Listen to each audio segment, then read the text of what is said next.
Did you hear about the neighbor? She said her dog's pregnant. She's gonna have 9 puppies. You know anything about that, buddy? 今天没了，七七，今天没有饭吃了，吃完了啊。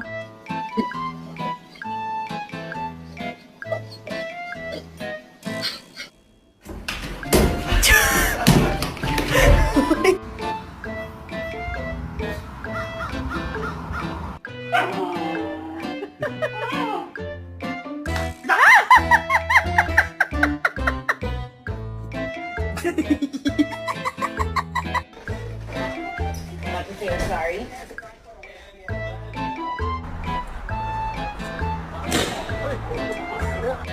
It is bedtime. Let's go.